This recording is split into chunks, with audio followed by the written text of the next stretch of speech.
President Goodluck-Jonathan, thank you very much for joining me from Davos. Thank you. Let me get straight to the heart of the matter. Today, on Capitol Hill, Secretary of State Hillary Clinton is testifying about Libya and about militantism in the region.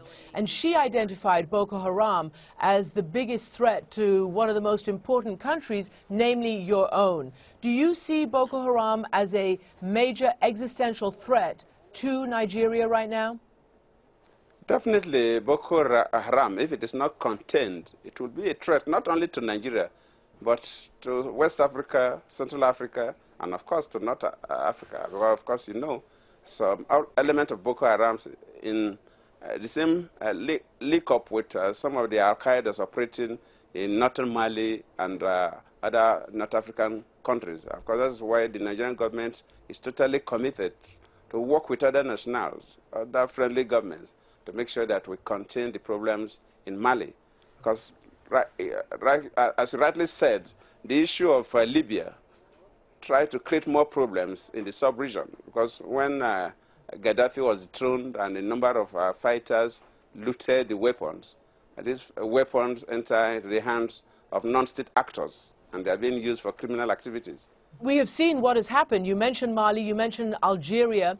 Is Nigeria prepared in case there is a terrorist attack like we just saw in Algeria on a natural gas or an oil facility? Again, you are the most significant exporter in the region.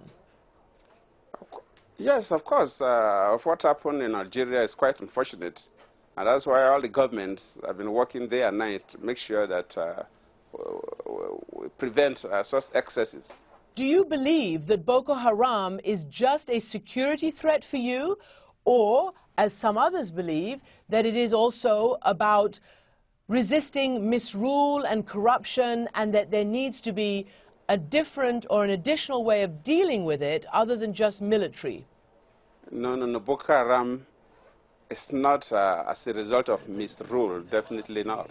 And sometimes people feel that it's a result of poverty, definitely not. Boko Haram is a local terror group, and we call on the rest of the world to work with us. Because now we are talking about Algeria, we are talking about northern Mali. And our belief is that if you allow terror to exist in any part of the world, it will not just affect that country or that state, but it will affect the rest of the globe. And we should not play politics with Boko Haram. Mr. President, the United States believes that the security forces in Nigeria are driving more people into the arms of Boko Haram. And one NGO at least is quoted as saying that by what they quote as indiscriminate security measures, heavy-handed crackdowns that round up thousands of people, whether they're civilians and children, people who've got nothing to do with Boko Haram. And they're also saying that the police, like in the last year or so, have killed more people than Boko Haram has. So my question is, do you admit that there is a problem in the security dealing with it? That is not correct. That is not correct. And I've said it severally. Those are insinuations by some interest group. Well, definitely the insinuations by some interest group. All right, so one of those interest groups is the State Department of the United States. But let me ask you this. No. Yes, people sir. get wrong information to the State Department of the United States. The State Department of the United States, they have the means of knowing the truth. They should try and filter the truth. Well, sir, let me just say... They should not just listen to some people who have access to them, but they have means of knowing the truth. All right. Well, the United States Assistant Secretary of State has said that the methods of the crackdown is inflaming the population and inflaming the situation. Let me move on to the issue of corruption. When I interviewed you 3 years ago now, in your first interview as you assumed power, you said that the main issues for the people of Nigeria are corruption and even electricity. Power you talked about. Well, today, those are still the same issues.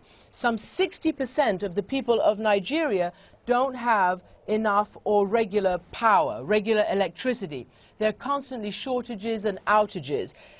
3 years later, what do you have to say about that?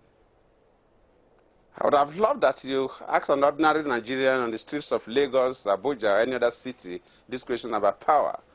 That is one area that Nigerians are quite pleased with the government, that our commitment to improve power is working. So if you are saying something different, I'm really surprised. That is one area that even civil society members agree that government has kept faith with its promise. So what should I tell the people who keep contacting us and saying they hope they have electricity just to be able to watch this interview on their televisions? Clearly, it is still a big problem. Is it still a big problem, despite, you say, the progress that you say you've made? We have not got to where we should be, and of course, you know, the power infrastructure is one investment that you must complete the chain before the bulb can light. You must generate, you must transmit, you must distribute. And even if you have the money and the political will to do so, you cannot do it overnight. And we're working very hard. And I promise you that before the end of this year, power will be really reasonably stable in Nigeria. This is something that has been a problem for years. For years. So you cannot correct it overnight. It takes time, even if you have the money. I'm sure that'll be a relief. Obviously, you do sit atop massive reserves of natural gas. And that leads me to the whole issue of corruption, which you say you're trying to tackle. And when people look at Nigeria and see all your wealth, they say, oh my goodness, this is a country that is stealing and bleeding itself dry. Even your own minister, your Minister of Finance, has talked about, you know, just this past April, perhaps 400,000 barrels of oil a day simply being stolen, simply disappearing without any account.